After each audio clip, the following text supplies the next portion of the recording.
With all the legitimate concerns about AIDS and avian flu, and we'll hear about that from the brilliant Dr. Brilliant later today, I want to talk about the other pandemic, which is cardiovascular disease, diabetes, hypertension, all of which are completely preventable for at least 95% of people just by changing diet and lifestyle.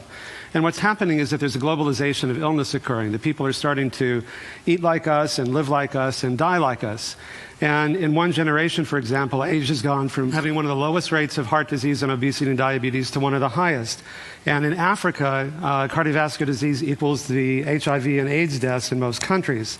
So there's a critical window of opportunity we have to make an important difference that can affect the lives of literally millions of people and practice preventive medicine on a global scale.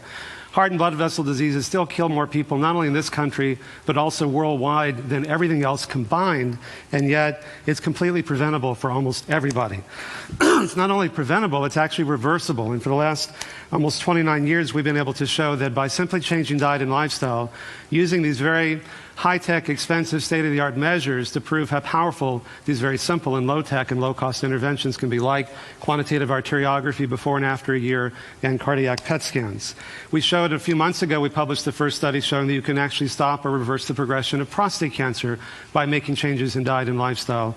And 70% regression in the tumor growth or inhibition of the tumor growth compared to only 9% in the control group. And in the MRI and the MR spectroscopy here, the prostate tumor activity is shown in red. You can see it diminishing after a year. Now, there is an epidemic of obesity, 2/3 of adults and 15% of kids. What's really concerning to me is that diabetes has increased 70% in the past 10 years, and this may be the first generation in which our kids live a shorter lifespan than we do. That's pitiful, and it's preventable. Now, these are not election returns. These are the people, the number of people who are obese by state beginning in 85, 86, 87. These are from the CDC website, 88, 89, 90, 91. You get a new category, 92, 93. 94, 95, 96, 97, 98, 99, 2000, 2001. It gets worse. We're kind of devolving.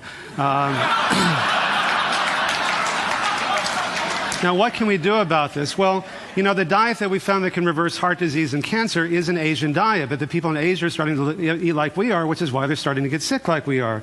So I've been working with a lot of the big food companies. They can make it fun and sexy and hip and crunchy and convenient to eat healthier foods. Like I chair the advisory boards of McDonald's and PepsiCo and ConAgra and Safeway and soon Del Monte, and they're finding that it's good business. The salads that you see at McDonald's came from their work.